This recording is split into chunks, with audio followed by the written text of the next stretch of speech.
बिस्मिल्लाहिर्रहमानिर्रहीम। अस्सलाम वालेकुम डियर स्टूडेंट्स। आज के लेक्चर में हम बात करेंगे SN1 रिएक्शंस के हवाले से और इसकी full form unimolecular nucleophilic substitution reaction.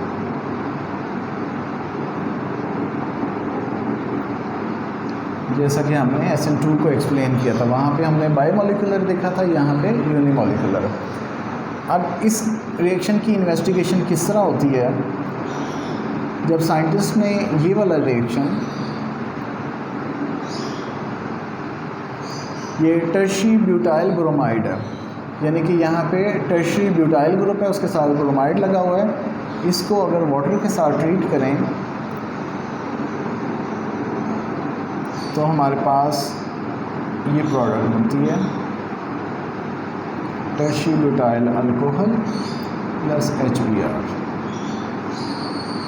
अगर हम अपनी अंडरस्टैंडिंग की बात करें, जो कि हमने SN2 रिएक्शन में ये सीखा था कि जैसे जैसे स्टेरिक हिंड्रेंस इसके ऊपर इंक्रीज़ की जाती है, जो इनकमिंग न्यूक्लियोफाइल है जब वो अटैक करता है SN2 रिएक्शन के हवाले से, तो ये वाला जो रिएक्शन है इसका रेट बहुत ज़्यादा स्लो होना चाहिए।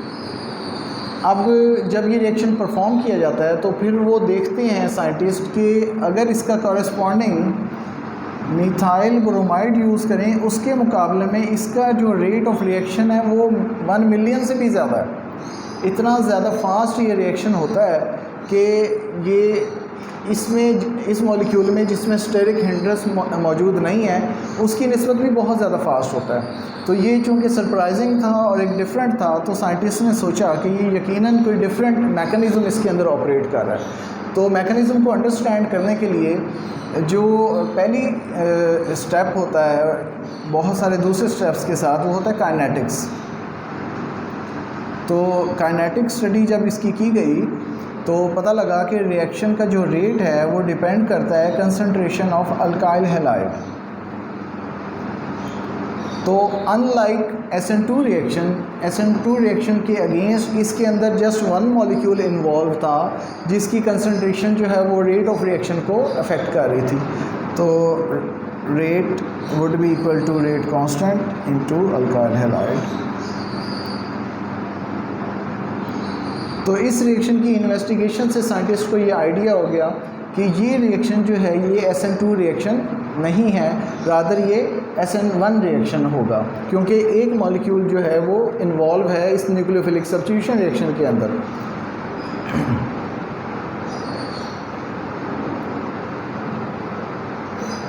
अब इसके हवाले से, इसके मैकेनिज़्म के हवाले से 3 जो हैं वो एविडेंसेस हैं, एक्सपेरिमेंटल एविडेंसेस। एक ये फर्स्ट ऑर्डर रिएक्शन है,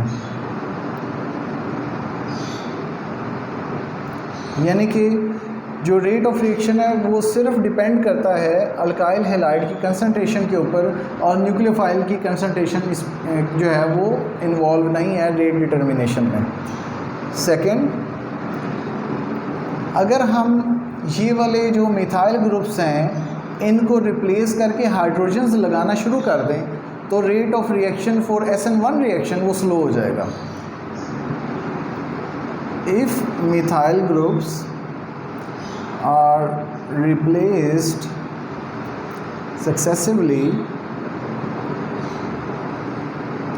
with hydrogens, rate would progressively get slower.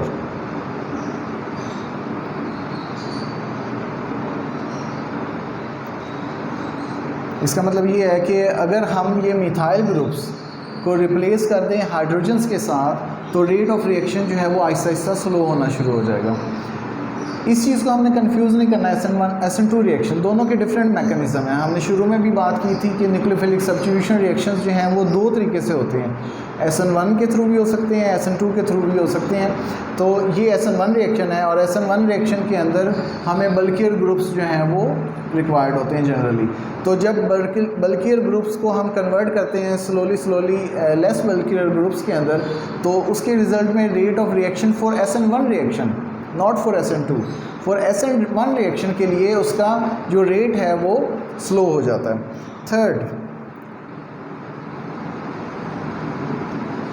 If asymmetric carbon is present,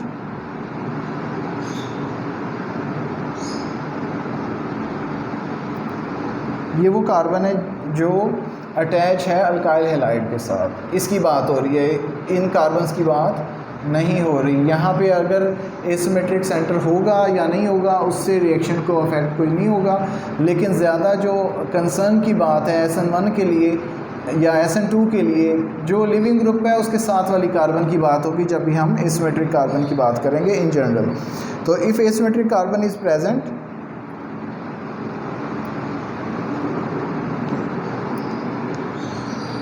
the reaction would result in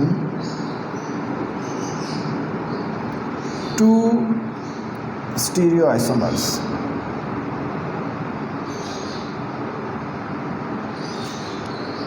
SN2 reaction में ये होता था कि चूँकि बैक साइड अटैक होता था, at the same time bond breaking और बॉन्ड फॉर्मेशन होती थी, तो जो हमारे पास अगर एसिमेट्रिक कार्बन मौजूद है तो जो प्रोडक्ट बनती थी उसके अंदर इन्वर्टेड कॉन्फ़िगरेशन के साथ सिर्फ एक ही मॉलिक्यूल बनता था, तो एक ही प्रोडक्ट बनती थी।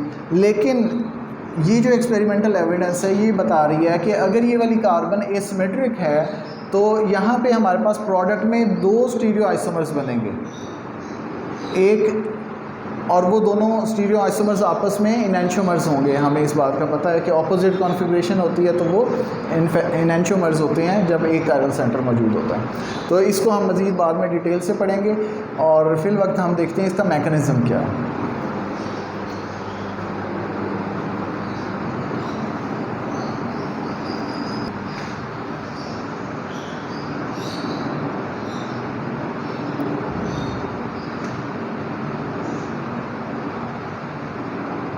फर्स्ट स्टेप में हमारे पास हेटेरोलिटिक फिशन होती है,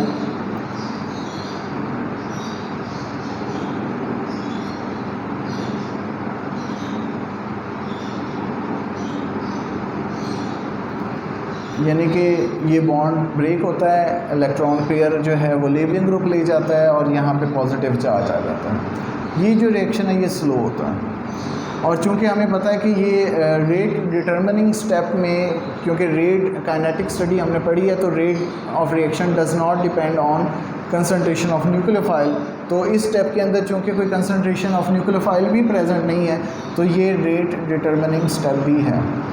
और नेक्स्ट रिएक्शन जो है वो फास्ट होता है। वाटर एज न्यूक्लियोफाइल जो है वो अटैक करता है इस कार्बोकेटाइन के ऊपर। कार्बोकेटाइन वो स्पीशीज़ है जिसमें अल्काइल ग्रुप में एक ऐसी कार्बन मौजूद है जिसके ऊपर पॉजिटिव चार्ज है।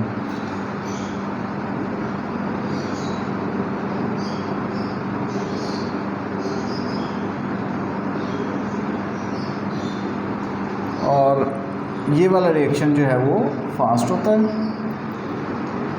और नेक्स्ट स्टेप में जो वाटर मॉलिक्यूल सॉल्वेंट के तौर पे प्रेजेंट हैं वो यहाँ से प्रोटॉन एब्स्ट्रैक्ट करते हैं। ये वाले रिएक्शन भी फास्ट है, ज़्यादा फॉरवर्ड की तरफ है, बहुत ही कम जो है वो बैकवर्ड की तरफ है। तो एज ए रिज़ल्ट हमारे पास प्रोडक्ट बन जाती है। तो ये मैकेनिज़्म है SN1 रिएक्शन का। अनलाइक SN2 रिएक्शन, इसमें हमारे पास दो स्टेप्स हैं। फर्स्ट स्टेप जिसमें हेटेरोलिटिक फिशन होती है और सेकंड स्टेप जिसमें न्यूक्लियोफाइल अटैक करता है। तो ये फर्स्ट स्टेप है, ये सेकंड स्टेप है। ये चूँकि ओनली प्रोटॉन ट्रांसफ़र है इसलिए इसको हम इसमें वो शामिल नहीं कर रहे, तो इसलिए यहाँ पे हमारे पास फर्स्ट स्टेप में हेटेरोलिटिक फिशन होती है पॉजिटिव चार्ज बनता है, नेगेटिव चार्ज बनता है, कार्बन के ऊपर पॉजिटिव चार्ज होता है, इस स्पीशीज़ को हम कार्बोकेटाइन कहते हैं, और वाटर मॉलिक्यूल एज न्यूक्लियोफाइल इसके ऊपर अटैक करता है। ये वाला रिएक्शन जो है वो फास्ट होता है। इस स्टेप के अंदर चूँकि न्यूक्लियोफाइल प्रेजेंट है और हमें पता है रेट लॉ के हिसाब से कि न्यूक्लियोफाइल की कंसनट्रेशन काइनेटिक स्टडीज़ में इन्वॉल्व नहीं है, तो ये वाला रिएक्शन जो है ये स्लो भी है और रेट डिटर्मिनिंग स्टेप भी है, और ये वाला फास्ट रिएक्शन है। और लास्ट में जस्ट प्रोटॉन ट्रांसफ़र होता है, यहाँ से प्रोटॉन एब्स्ट्रैक्ट कर लिया जाता है, सॉल्वेंट वहाँ से ले लेता है और हमारे पास प्रोडक्ट बन जाती है। अब हम रेट को डिटरमिन करने के लिए जो हमने 3 पॉइंट्स की बात की थी उसको हम डिस्कस करने के लिए एक टेबल जो है वो डिस्कस करते हैं।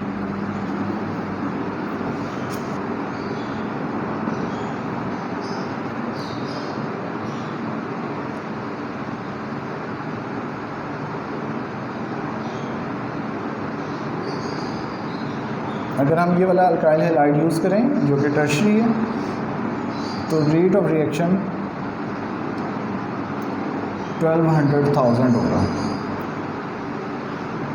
अगर एक मिथाइल को रिप्लेस कर दें जैसा कि हमने उन पॉइंट्स में डिस्कस किया था और उसकी जगह हाइड्रोजन जो है वो लगा दें, तो हमारा रेट ऑफ रिएक्शन बहुत ज़्यादा ड्रॉप हो जाता है। ये सेकेंडरी अल्काइल हैलाइड है क्योंकि ये कार्बन 2 डिफरेंट कार्बन्स के साथ अटैच है, और रेट ऑफ रिएक्शन इतना गिर जाता है कि 11.6 जो है वो रेट आता है।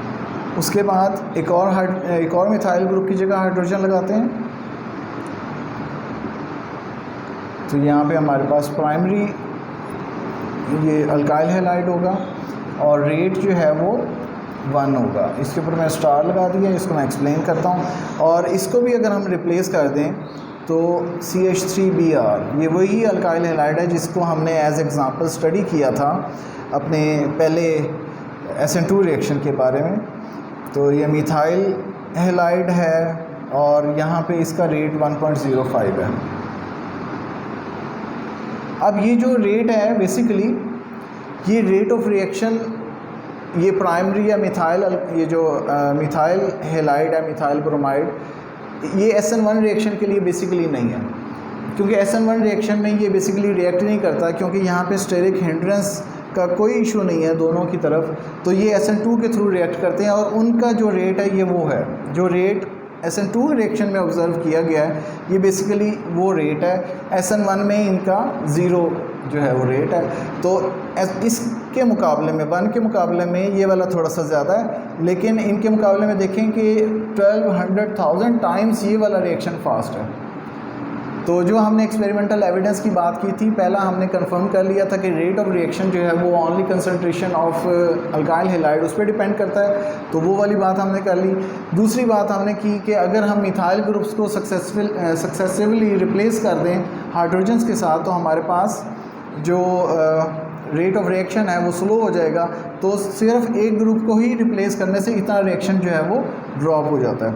और उसके बाद थर्ड जो बात की थी हमने जो स्टीरियो आइसोमर्स की, उसको हम नेक्स्ट लेक्चर्स में इंशाल्लाह जो है वो एक्सप्लेन करेंगे और डिटेल के साथ वो एक्सप्लेन करेंगे। अब हम बात करते हैं रिएक्टिविटी ऑफ अल्काइल हैलाइड्स कि कौन से अल्काइल हैलाइड्स जो हैं वो इसमें ज़्यादा रिएक्टिव हैं। तो उसके लिए जैसे हमने यहाँ पे भी स्टडी किया है कि टर्शरी अल्काइल हैलाइड्स ज़्यादा रिएक्टिव हैं एज़ कम्पेयर टू सेकेंडरी और देन प्राइमरी। तो ये हमारे पास जो है वो ऑर्डर डेवलप होता है इस तमाम टेबल को देखते हुए और एक्सपेरिमेंटल जो एविडेंसेस हैं उनको देखते हुए। अब हम बात करेंगे फैक्टर्स, कौन से फैक्टर्स हैं जो अफेक्ट करते हैं SN1 रिएक्शंस को।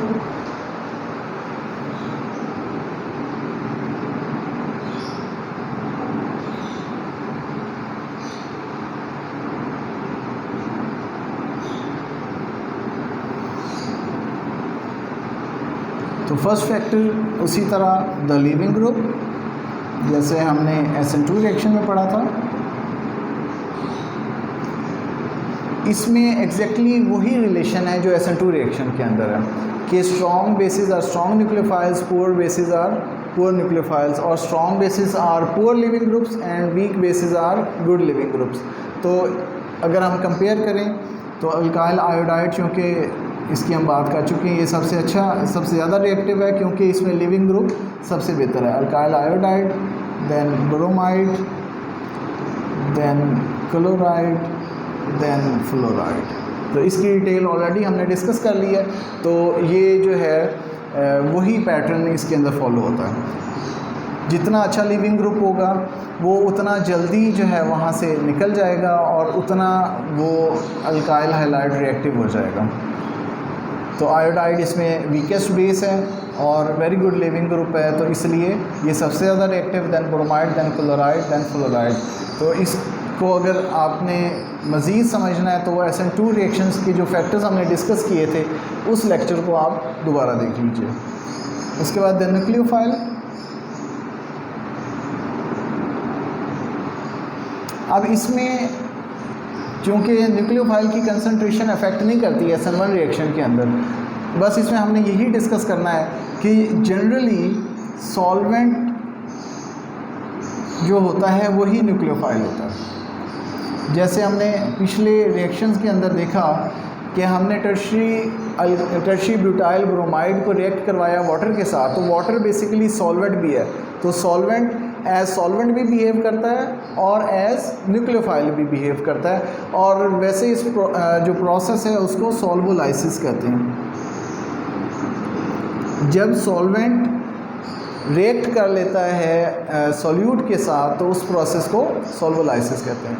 लेकिन जो एक तीसरा एक इम्पॉर्टेंट फैक्टर है वो है कार्बोकैटायन रीअरेंजमेंट्स।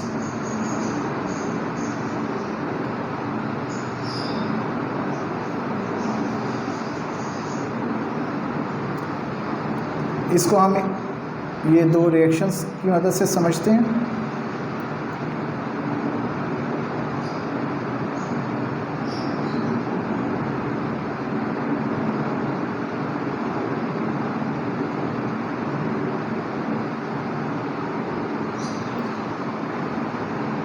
अगर हम इसको रिएक्ट करवाएं वाटर के साथ तो SN1 रिएक्शन के रिज़ल्ट में फ़र्स्ट स्टेप में यहाँ से ब्रोमाइड निकल जाएगा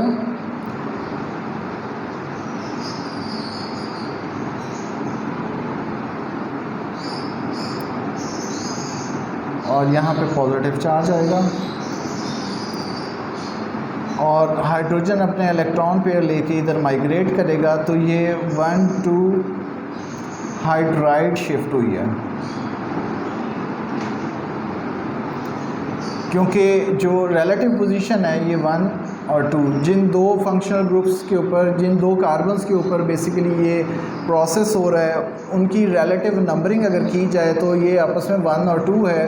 तो इसलिए 1,2 हाइड्राइड शिफ्ट, यानी कि हाइड्रोजन अपने इलेक्ट्रॉन पेयर ले के मूव कर रहा है, तो इसलिए इसको 1,2 हाइड्राइड शिफ्ट कहते हैं। तो इस स्टेप में 1,2 हाइड्राइड शिफ्ट होगी और हमारे पास यहाँ पे पॉजिटिव चार्ज आ जाएगा और CH2 CH3 यहाँ पे पॉजिटिव चार्ज आ जाएगा। तो पहले हमारे पास जो कार्बोकैटायन बना ये सेकेंडरी था, ये सेकेंडरी कार्बोकैटायन था, जिस तरह सेकेंडरी अल्काइल हैलाइड होता है, और ये कन्वर्ट हो गया टर्शरी कार्बोकैटायन के ऊपर। ये कन्वर्ट क्यों हुआ? क्योंकि हमें ये पता होना चाहिए कि हाइपर कॉन्जुगेशन के रिज़ल्ट में और इंडक्टिवली ये जो इलेक्ट्रॉन डोनेशन है अल्काइल ग्रुप्स की, उसकी वजह से टर्शरी ज़्यादा स्टेबल होते हैं एज़ कम्पेयर टू सेकेंडरी, और वो ज़्यादा स्टेबल होते हैं एज़ कम्पेयर टू प्राइमरी। तो इसलिए जब कार्बोकैटायंस बनते हैं ड्यूरिंग SN1 रिएक्शन तो हमें हमेशा ये ज़हन में रखना चाहिए क्या स्ट्रक्चर में कोई रीअरेंजमेंट पॉसिबल तो नहीं है। अगर रीअरेंजमेंट पॉसिबल है वो इसलिए पॉसिबल होगी कि नेबरिंग ग्रुप कोई माइग्रेट कर सकता है, as a result more stable carbocation जो है वो बन सकता है। तो यहाँ पे पॉसिबिलिटी थी, हाइड्रोजन यहाँ से शिफ्ट हुआ और कार्बोकैटायन की तरफ, एज ए रिज़ल्ट यहाँ पे मोर स्टेबल कार्बोकैटायन हमारे पास बन गया। तो एंड में वाटर मॉलिक्यूल ऐड करते हैं और हमारे पास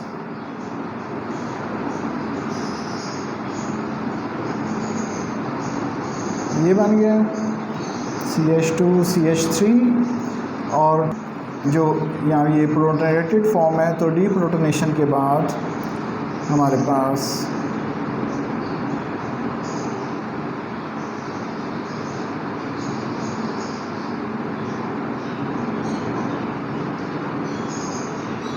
ये बन जाएगा। अगर यही रिएक्शन SN2 कंडीशंस में किया जाए। SN2 का मतलब ये है कि वन स्टेप रिएक्शन होगा। तो फॉर एग्ज़ाम्पल हाइड्रोक्साइड हम यूज़ करते हैं, ये इसके ऊपर अटैक करेगा बैक साइड से और ये निकल जाएगा, तो डायरेक्टली हमारे पास प्रोडक्ट बन जाएगी। अब इसके अंदर हमें ये देखना है कि SN2 रिएक्शन जो है इसके अंदर हमारे पास इन्वर्जन ऑफ कॉन्फ़िगरेशन होती है और कार्बोकेटाइन नहीं बनते। जब कार्बोकेटाइन बनते हैं तब ही पॉसिबल है कार्बोकेटाइन की रीअरेंजमेंट। ये वाला मैकेनिज़्म SN2 के अंदर नहीं पाया जाता, तो एज ए रिज़ल्ट यहाँ पे हमें कोई दूसरी पॉसिबिलिटी उसमें नहीं मिलेगी। लेकिन यहाँ पे हमें स्ट्रक्चरल या कॉन्स्टिट्यूशनल आइसोमर्स को हमें देखना पड़ेगा कि कौन से वाला आइसोमर बन रहा है, और प्रोडक्ट से ही हमें पता लग जाएगा कि क्या यहाँ पे SN2 रिएक्शन हुआ था या SN1 रिएक्शन हुआ था। इसी तरह एक और एग्जांपल देखते हैं।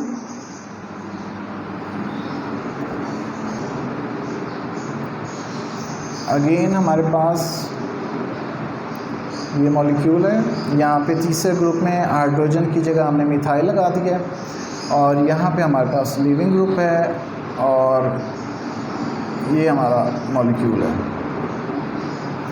अब इसको अगर SN1 रिएक्शन के अंदर ट्रीट करें, SN1 रिएक्शन, तो फर्स्ट स्टेप में जो है ये निकल जाएगा और हमारे पास CH3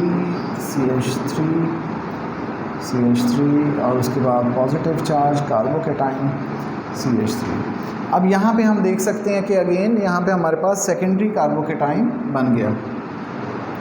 अब हम ये देखेंगे क्या यहाँ पे कार्बोकेटाइन रीअरेंजमेंट पॉसिबल है कि नहीं पॉसिबल। तो ये वाला मिथाइल ग्रुप यहाँ से इलेक्ट्रॉन पेयर लेके शिफ्ट हो सकता है, इसको कहेंगे 1,2 मिथाइल शिफ्ट, क्योंकि इस दफ़ा हाइड्रोजन अपने इलेक्ट्रॉन पेयर लेके शिफ्ट नहीं हुआ बल्कि मिथाइल ग्रुप हुआ है। तो एज ए रिज़ल्ट पॉजिटिव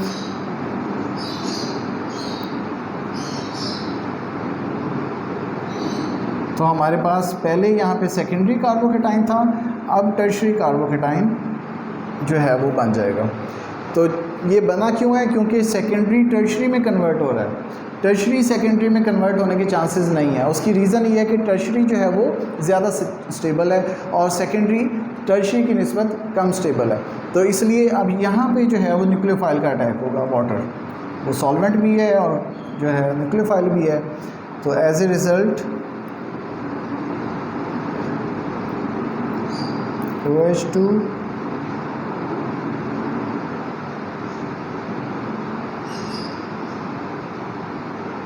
ये बनेगा और ये डीप्रोटोनेशन हो जाएगी।